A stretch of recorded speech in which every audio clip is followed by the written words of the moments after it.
se lo había dicho usted que el sistema educativo que tenemos que no nos forma y que estamos formados con suerte por lo que tenemos. ¿Usted cree que la Iglesia Católica no ha formado lo suficiente para que seamos valientes a la hora de afrontar eso y el reto de ser cristianos? No. Empiezo usando el método dialéctico que te he aconsejado hace un momento. Empiezo dándote la razón. La Iglesia no os ha formado. Vamos a ver. Ahora me explico. Y ahora ya desmonto poco a poco la afirmación inicial o la negativa inicial para acabar diciendo lo que yo quiero. Pero tienes razón. La Iglesia no os ha formado. Porque os ha tocado. Hoy estoy siendo muy claro, ¿eh? Bueno, casi siempre soy yo más claro que la sopa de un asilo. Pero la Iglesia os ha tocado una época de la Iglesia tempestuosa como ha habido pocas. La Iglesia tiene 2000 años, no ha conocido una época tranquila. Pero del confusionismo y la división interna de los últimos 50 años, es muy difícil encontrar otra época. Esto no lo digo yo, esto lo ha dicho muchas veces Benedicto XVI, por ejemplo. Entonces, vosotros sois un poco víctimas de esta Iglesia un poco dispersa. Antes había en la Iglesia, desde los años 20 hasta los 60, 70, un invento fantástico, que era un aglutinante apostólico donde cabían todos los seglares, sin que se tuvieran que clericalizar. ¿Qué es lo que pasa hoy con los seglares? Que parece que decimos, es un seglar comprometido, como para decir que es una caricatura de cura. No, un seglar no es más cristiano porque parezca un cura. Eso es una cosa ridícula. Un seglar tiene que ser muy seglar, como un cura tiene que ser muy cura. Y luego los dos se toman una cerveza cuando hay que tomársela y el seglar reza el rosario cuando hay que rezar. Pero eso a lo que me estoy refiriendo se llamaba la acción católica. La acción católica era un movimiento, ahora se llama movimiento, pero ahora hay 50 movimientos. Y tú eres de Apolo, tú eres de Cefas, tú eres de los... Y está muy bien, todos esos movimientos ayudan muchísimo y están bendecidos por la Iglesia. Pero no es ese gran paraguas. Esa acción católica englobaba y se entraba desde joven. Y eso te daba una formación extraordinaria porque eran los mismos jóvenes como tú los que te formaban. Entonces, muchos de los mártires de nuestra guerra civil, por eso España no se puede perder porque está regada por 7000 mártires, solo curas y monjas de los que no hubo ni una sola apostasía, ni una. Pero además de eso hubo muchísimos jóvenes como vosotros, que por pertenecer a la acción católica, por ser un joven cristiano honesto, pues si te da tiempo di viva Cristo Rey porque te vamos a matar. Y mártires, si algunos los tenemos en los altares. Bastantes ya, gracias a Dios. Esos pertenecían a la acción católica todos. Chicas que por conservar su virginidad se dejan matar, también en la guerra, de la acción católica. Quiero decir, esa acción católica era un círculo virtuoso, donde los jóvenes unos a otros se formaban, y el sacerdote era la presencia sacramental, o sea, el que decía la misa, el que hacía lo que tenía que hacer. Ahora, falta un movimiento aglutinante fuerte.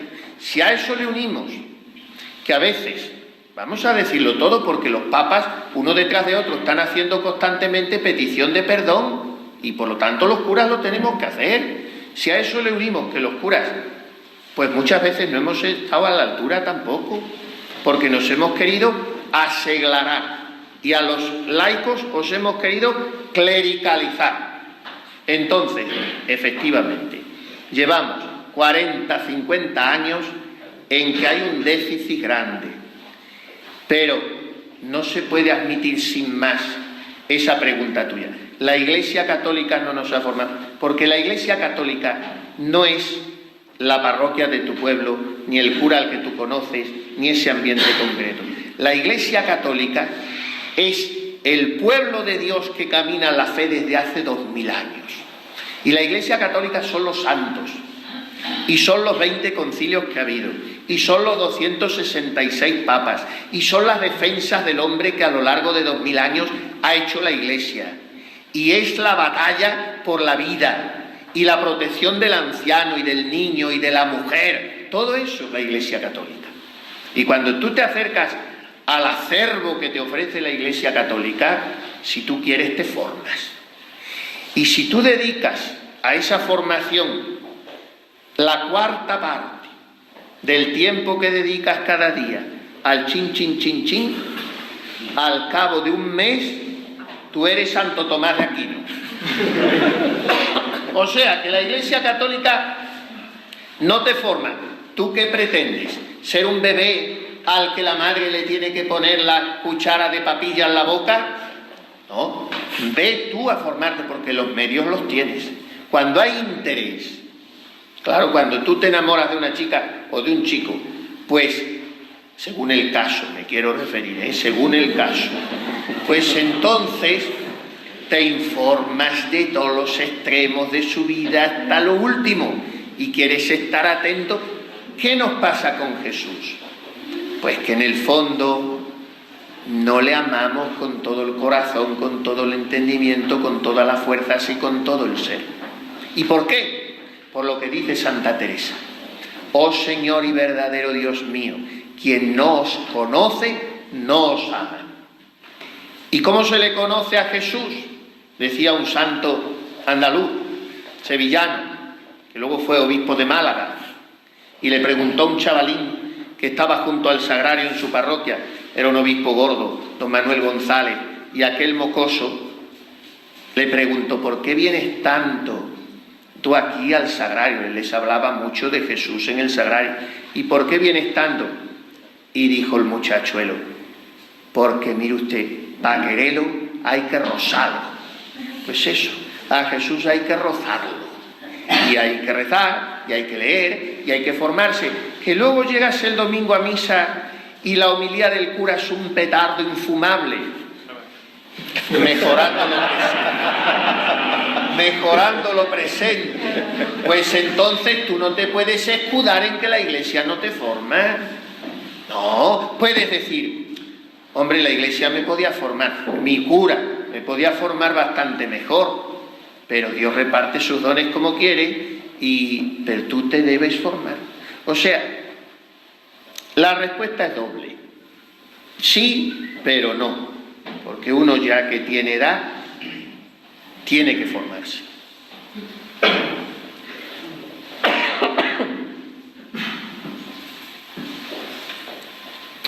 Hablando del tema de formación, yo siempre he pensado creo que lo complicado, como también decía Raúl, es hacer la formación cristiana atractiva a la gente y que la gente pueda acercarse al momento de formación, como por ejemplo el caso de hoy.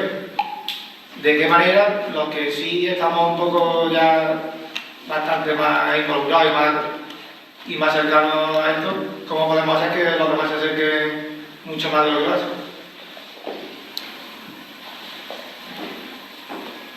Mira, ¿me permites otra muestra de sinceridad?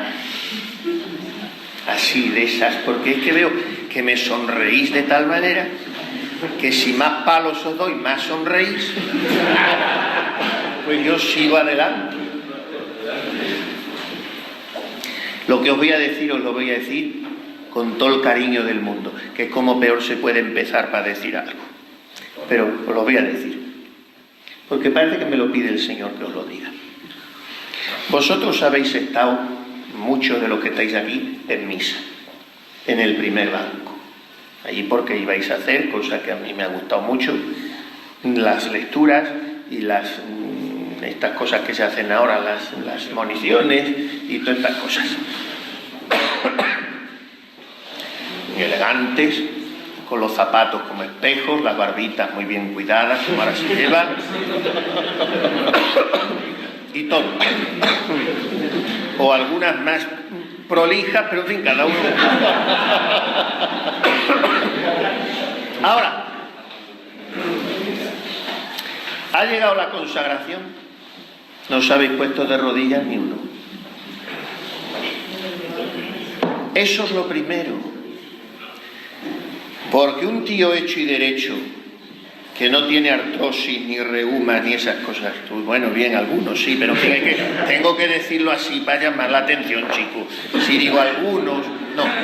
Quiero decir con esto, lo primero que tienen que ver en ti es que no te arrodillas ante el mundo, sino ante Dios. El que tiene que ver eso no va a estar en la iglesia para ver si te pones de rodillas o no te pones. Pero al haberte puesto tú ya en la iglesia, despreciando ese pequeñísimo respeto humano, porque ¿a quién le va a importar que te pongas de rodillas? A la abuela que tienes detrás, lo que te lo va a agradecer para ver mejor. Pero si ya ensayas en despreciar ese pequeño respeto humano, entonces sales y tu actuación es esta: estoy de rodillas ante Dios para estar de pie ante los hombres, para no doblegarme ante el espíritu del mundo, porque ante Dios tanto vales cuanto te humillas. Nunca el hombre es más grande que de rodillas. Y al estar de rodillas ante Dios te engrandeces, no que te ensoberbezcas ni vayas con alardes de ningún género, porque no es esa la parresía a la que me estoy refiriendo. La parresía del cristiano es con humildad, con esperanza, con una sonrisa, pero con santa desvergüenza. Entonces eso de llegar a los demás que tú me estás diciendo es primero llegando a ti mismo, teniendo tú la certeza, otra vez vuelvo a Santa Teresa porque ya saben que es mi debilidad, de que solo Dios basta, solo Dios basta. Y ante Él yo rindo mis banderas. Ante los demás, pues estoy con toda naturalidad, amabilidad, sencillez, pero que noten que mi norte es Dios. Lo cual, repito, no es que soy un beato, ni soy un cura frustrado, nada de eso. Soy un joven que estoy en la plaza de las Tendillas el viernes por la noche tomándome allí la tapa. Bien, y coqueteando con unas y otras, porque si no lo hacéis a esta edad, ¿cuándo lo vais a hacer? Coqueteando, he dicho, no he dicho otro verbo.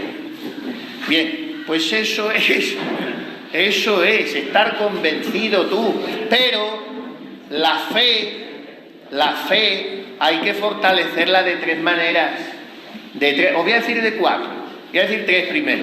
La fe se fortalece rezando, y si no tienes la vergüenza torera de rezar cada día un rato, o de por lo menos rezar el rosario, llevarlo en el bolsillo, y cuando vas en la moto o con lo que sea, rezar el rosario, rezando, frecuentando los sacramentos.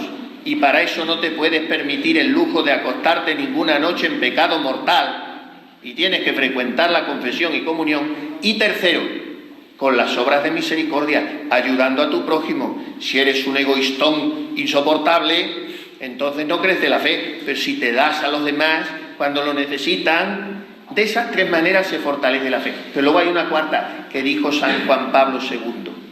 Miren qué frase de este hombre que a vosotros ya, como sois insultantemente jóvenes, ya os queda lejos, pero para nosotros es el Papa de nuestra vida. Juan Pablo II tuvo 27 años, para mí el Papa de toda mi juventud y un gigante extraordinario.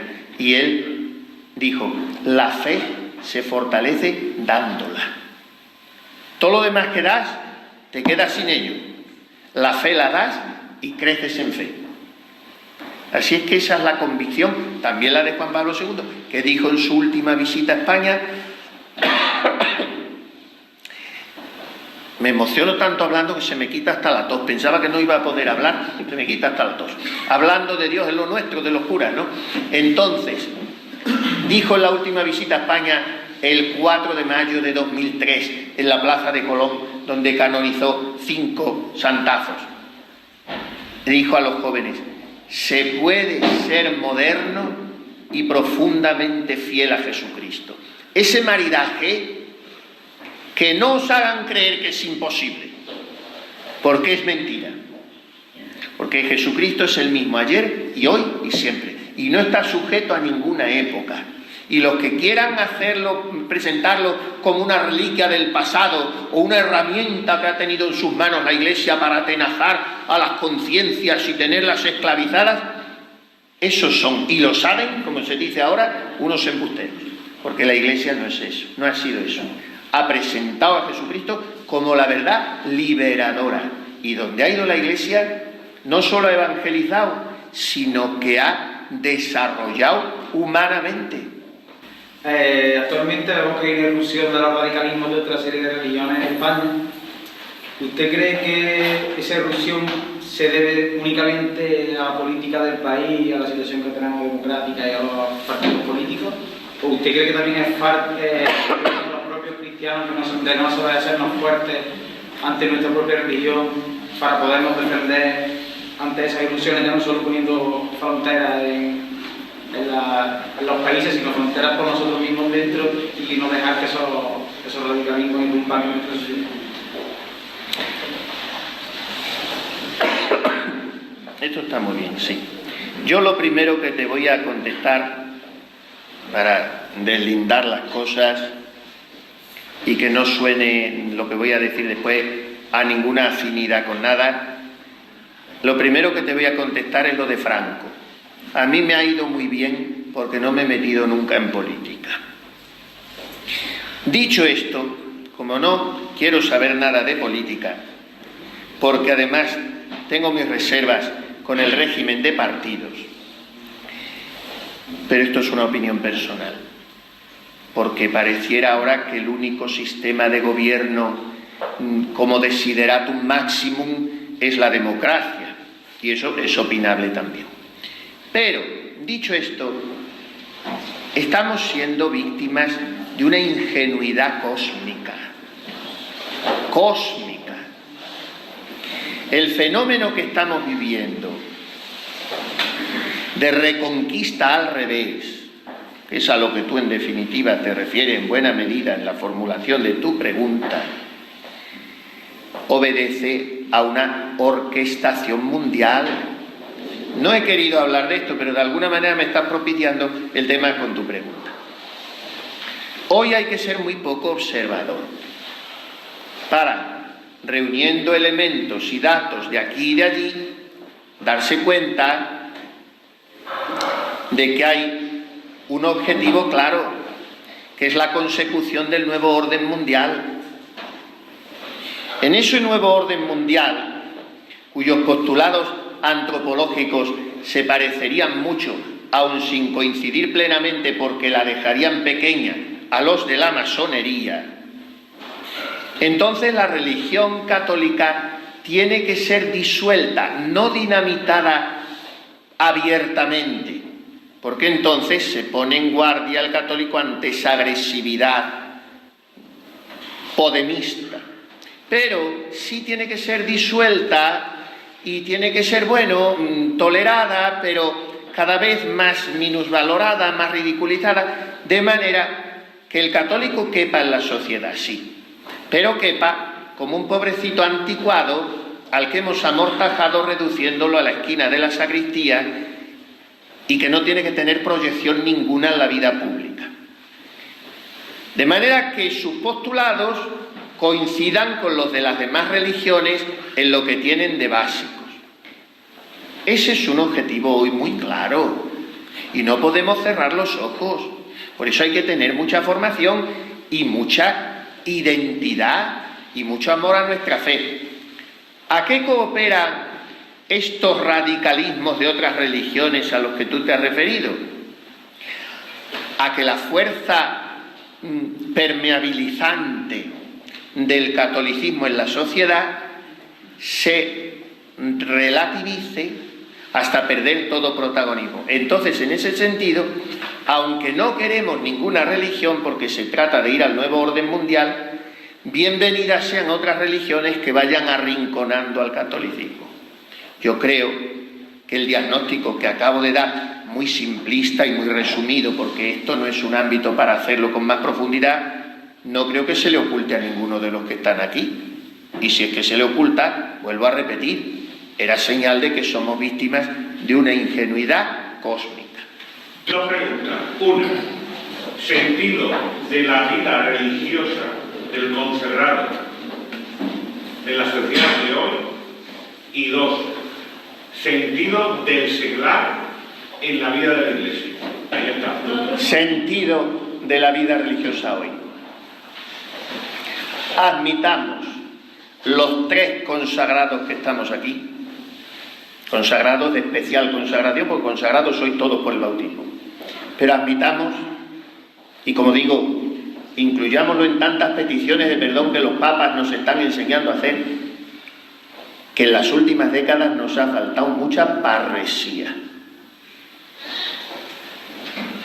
Esto me parece, nos ha faltado porque yo creo que a veces el seglar ha tenido derecho a esperar de nosotros menos coqueteo con el mundo del que ha habido, con el mundo en sentido joánico. Por lo demás tenemos que amar apasionadamente al mundo, porque estamos para ayudarle a ir a Cristo.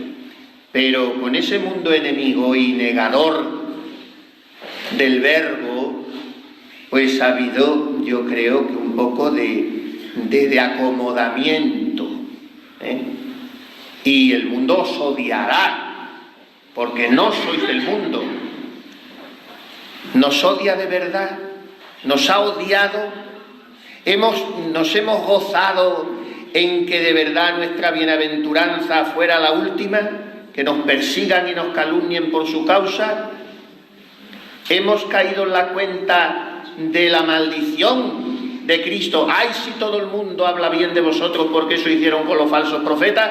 ¿O hemos querido ser aplaudidos, etcétera? Yo creo que eso es un examen de conciencia para nosotros consagrados, religiosos, contestando un poco ampliamente a la primera cuestión que planteabas. Y luego el seglar. Pues el seglar lo que tiene hoy, ya lo he dicho, yo creo que lo que tiene hoy que ser el seglar es muy seglar. Seglar viene de siglo, y el siglo es el mundo. Estar en el mundo.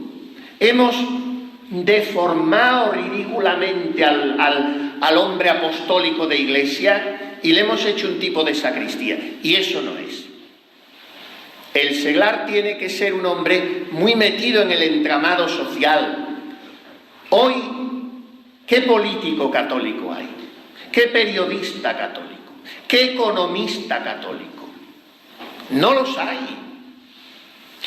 ¿Por qué? Porque el que es más católico parece que tiene que estar dirigiendo un programa de Radio María, y a las 12 el rosario, y a las 12:30 la novena Santa Rita de Casia. ¿Y qué chico tan católico? Pues no, mire usted. Perdón, estoy caricaturizando un poco, para que se me entienda.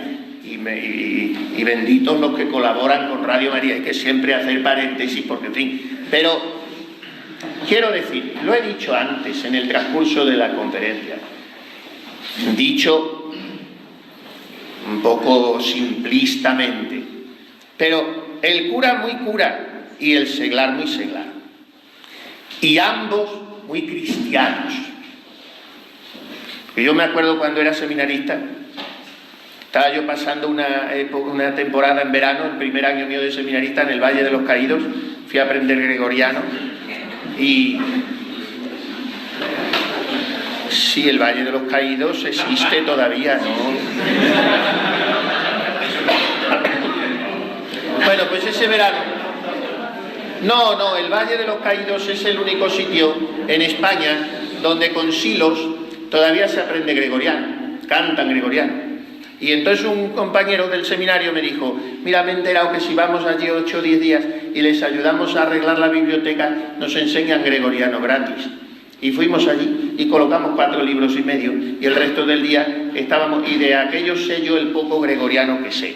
Bueno, todo esto es para decir que allí había otro muchacho, un chico seglar, y entonces nos cogió a los 2 seminaristas, teníamos 20 añines, una tarde, y nos dijo: es muy importante, nunca se me ha olvidado esto, lo que hagáis en el seminario y cómo os forméis y eso, para que el día de mañana seáis curas cristianos.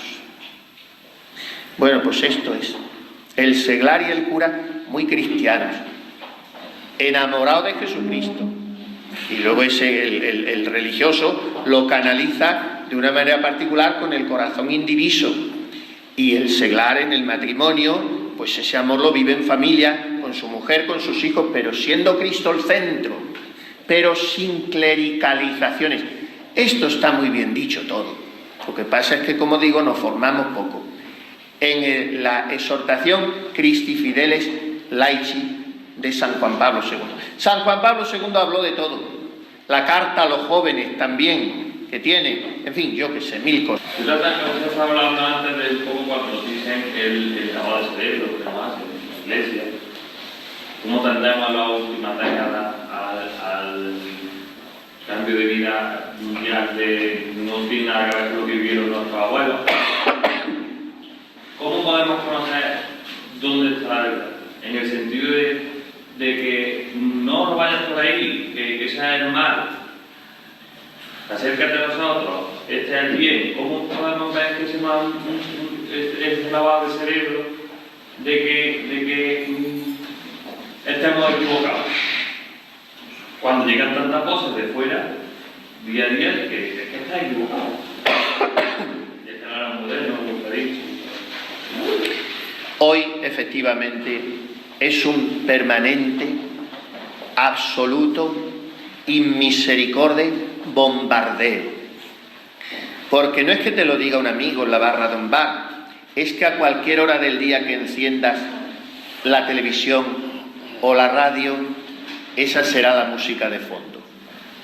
La ridiculización a la Iglesia, el ataque, etc. Entonces,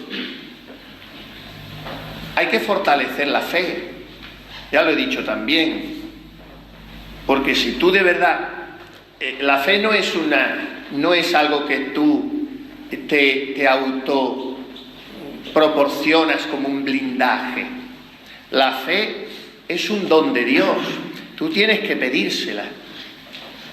Y tú tienes que saber que frente a esta oleada de relativismo, en la que se tolera todo y se respeta todo, menos la doctrina de la Iglesia Católica, lo único que te puede sostener es la fe.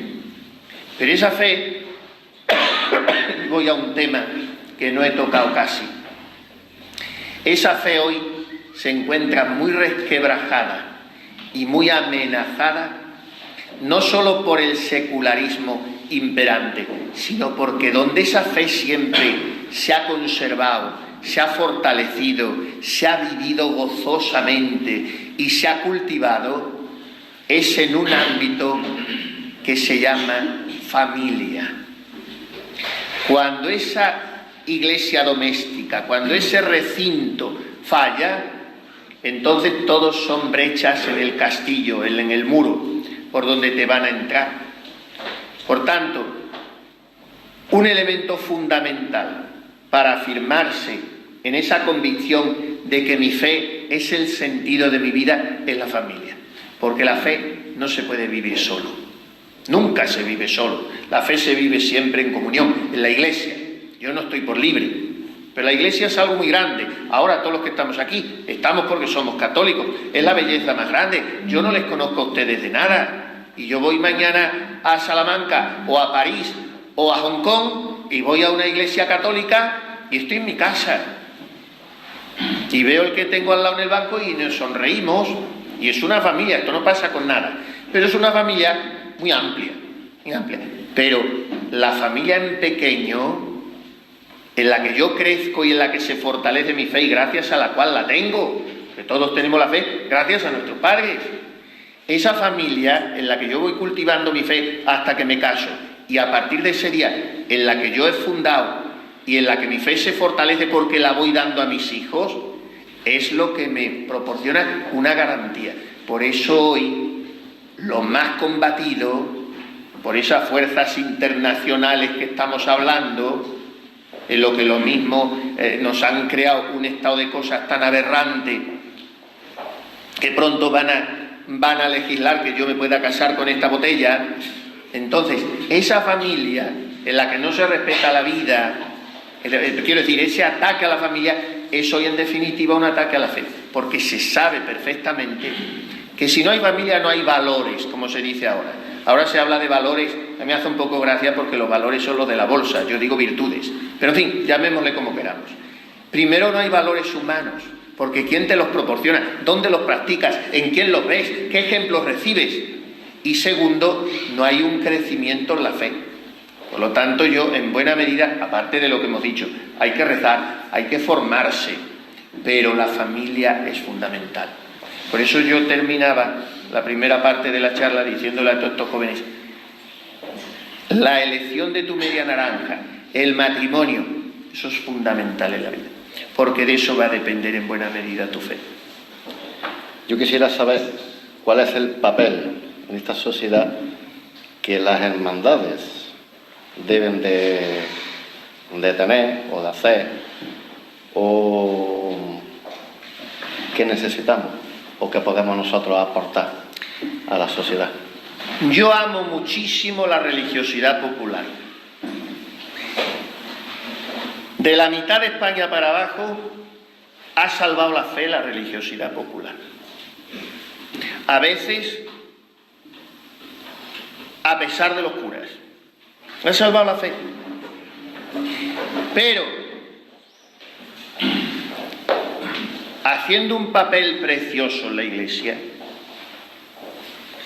porque ofrecéis un cauce muy lleno de potencialidades para el que entra en una hermandad, es un cauce muy rico de formación humana y cristiana, de vida litúrgica y sacramental, de ejercicio de la caridad con los pobres, de todas esas cosas que una cofradía debe ser. Y por eso yo, como digo, las estimo y las valoro muchísimo.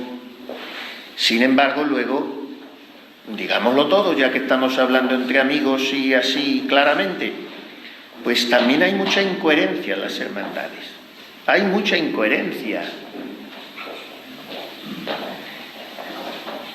Ese Cristo al que se sigue y al que yo creo que se ama mucho, que cuando yo veo las escenas hay mucho sentimentalismo y todo lo que se quiera, pero hay mucho amor a Jesús y a María, yo eso no lo pongo en duda. Y el Señor y la Virgen acogerán ese amor con mucha complacencia, pero a eso tiene que seguir una vida sacramental. Es que entonces estamos haciendo una relación con Dios solipsista, subjetiva, o sea, yo me entiendo con él. No, el cauce es eclesial y yo no puedo hacer dejación de ese cauce eclesial porque si no estaré utilizando a la Iglesia.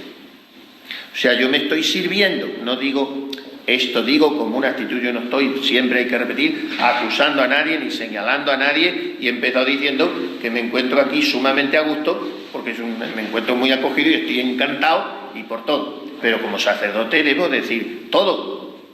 Entonces, el riesgo es utilizar a la Iglesia, que por eso es por lo que muchos curas no quieren a las cofradías, y tienen su razón, y yo me parto la cara con ellos para defender a las cofradías, pero en el fondo pienso, algo de razón tienen en lo que dicen. ¿En qué sentido se utiliza la Iglesia? Claro, yo necesito al sacerdote, yo necesito la función litúrgica, yo me sirvo de todo eso como un cauce de visibilización de mi cofradía, pero luego a mí déjeme usted de más compromiso con la Iglesia. Hay un dato, y perdón que termine de ser sincero, hay un dato. La hermandad X está formada por 1000 hermanos o por 100, el mismo día. Llegan los días grandes de sus funciones, por no decir cada domingo del año, pero voy a lo más representativo, y entonces asisten un 20%, comulgan un 1%, y mejor que comulguen, si no se han confesado, que no comulguen.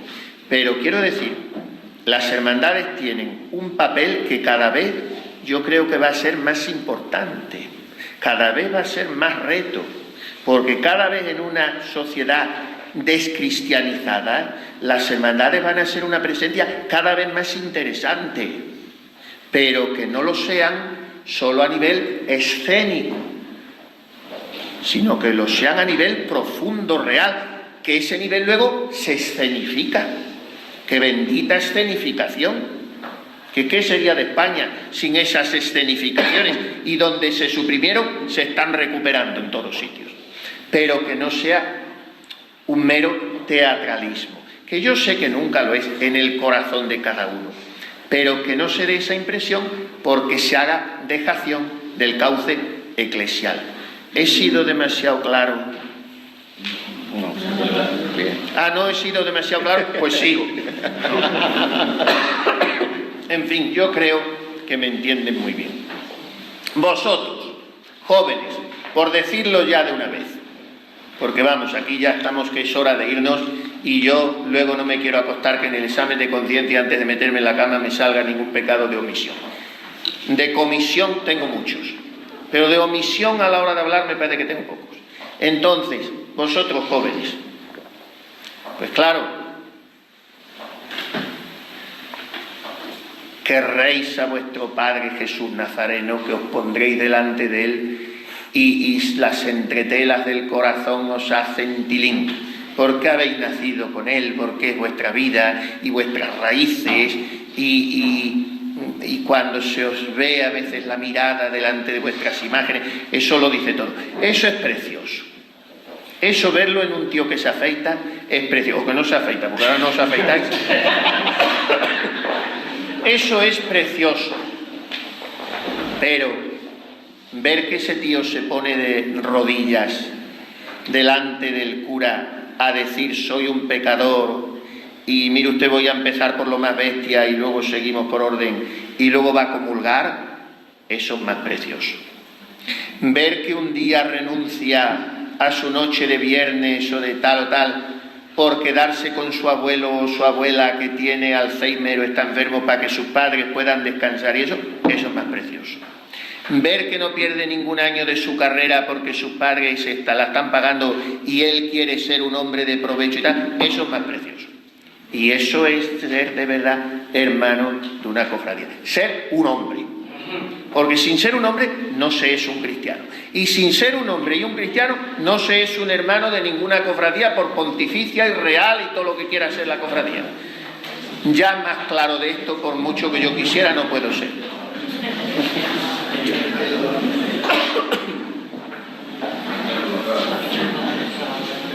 ¿Solo qué?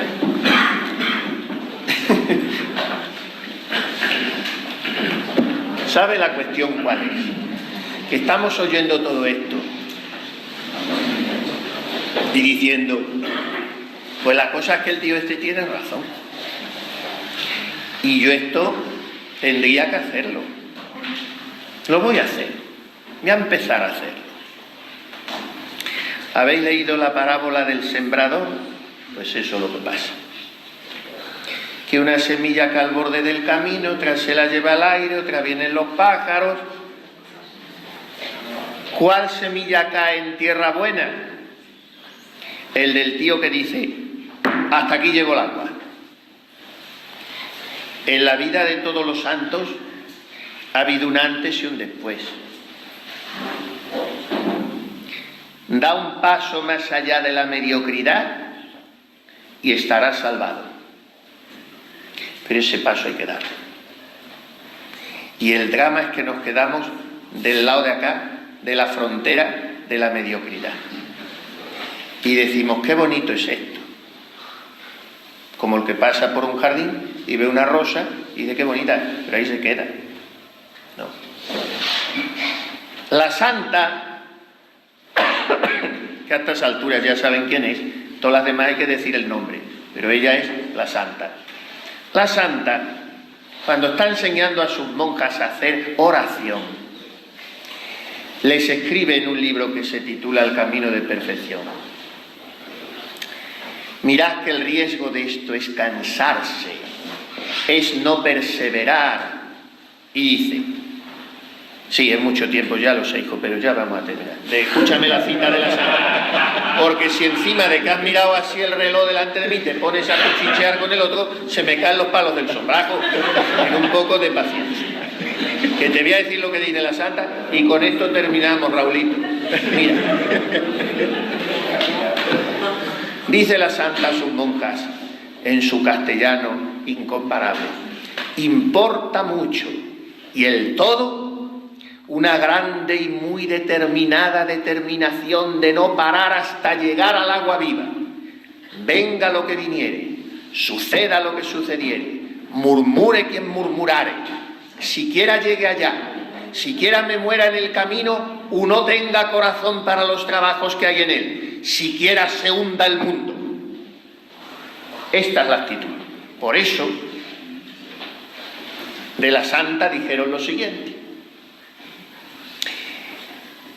Era su confesor un fraile dominico, un gran teólogo, un tipo extraordinario, muy jovencito, el padre Domingo Báñez. Y el provincial del padre Báñez, que se llamaba Fray Juan de Salinas, se enteró de que Báñez, que era un hombre de ciencia, un teologazo, pues le dedicaba tiempo a una monja. Y le dijo, pero ¿será posible que un hombre de tanto valer esté perdiendo el tiempo? Y le dijo, se encontró con él y le dijo, dícenme que sois mucho de una Teresa de Jesús. Y Báñez le contesta a Salinas, acaba de fundar en Toledo. Como vuestra reverencia va a predicar la cuaresma a Toledo, conózcala y luego me dice. El otro fue a Toledo, se pasó allí la cuaresma y bajaba al convento de la Santa todos los días, pero se moría de ganas por conocerla y le cautivó en cuanto la conoció. Bajaba todos los días a hablar con ella. Termina la cuaresma, vuelve y se encuentra otro día a Báñez, pero el muy tuno no piaba, pues significaba dar su brazo a torcer. Y Báñez, aunque era súbdito de él, más jovencito, eso le dice, bueno, padre provincial, conoció por fin a la Madre Teresa de Jesús. Y le dice Salinas a Báñez, ¡oh! Habíadesme dicho que era mujer, y a fe mía, que no es sino varón y de los muy barbados. ¿Por qué decían eso de Teresa de Jesús? Por eso. Porque ella dice, importa mucho una grande y muy determinada determinación de no parar. Venga lo que viniere, suceda lo que sucediere, murmure quien murmurare, aunque me muera en el camino. A mí qué me importa, pero si mi meta es Dios, que digan lo que quieran, que lo único que me importa de la vida es Él, y a Él voy. Y todo lo demás lo supedito a Él. Llevaron a su celda una imagen de Cristo muy llagado, las imágenes, el valor, la religiosidad popular, ella era muy amiga de las imágenes, y se tiró delante del Cristo muy llagado a llorar como una Magdalena sin poder dejar de llorar, y dijo, y yo tengo 40 años y estoy ofendiéndote sin parar, se acabó y no me pienso levantar de aquí hasta que me cambies el corazón. Lo cuenta ella en el capítulo 9 de la vida, y ese día fue un antes y un después para Santa Teresa. San Agustín, 30 años, un crápula de marca mayor. A los 17 ya había tenido un hijo, con eso está todo dicho. Y de ahí para adelante lo que queráis. 30 años, que entonces era como ahora 50. Siglo V. Y está debajo de un árbol, y está leyendo a San Pablo, y empieza a llorar también como un niño, a llorar, a llorar, a llorar. Y dice, ¿hasta cuándo, Señor? Diré mañana, mañana, mañana. ¿Por qué no ha de ser hoy y en esta misma hora? Y a partir de ahí, un Agustín y otro Agustín. Él nos dice, tenéis siempre segura la misericordia de Dios, pero nunca tenéis seguro el mañana. Todo esto es para decir que la mayoría de la gente no somos santos, aun los que son buenas personas, no son santos porque no se marcan un hasta aquí. Y vosotros, si no os lo marcáis ahora, a los 18 o los 25 años, ya después, bueno, a los 40 se lo puso Santa Teresa, pero en fin, la juventud es la época de las grandes resoluciones. Las grandes resoluciones para su mejor acierto hay que tomarlas al punto y hay que cumplirlas al vuelo. Soy más amigo del viento, señora, que de la brisa. Hay que hacer el bien deprisa, que el mal no pierde un momento. Dice Pemán, otro de los proscritos hoy. Pues eso, juventud divino tesoro, y te vas para no volver. Cuando quiero llorar no lloro y a veces lloro sin querer. esta de Rubén Darío. Si quieren sigo con las poesías, pero lo que vamos es a terminar ya.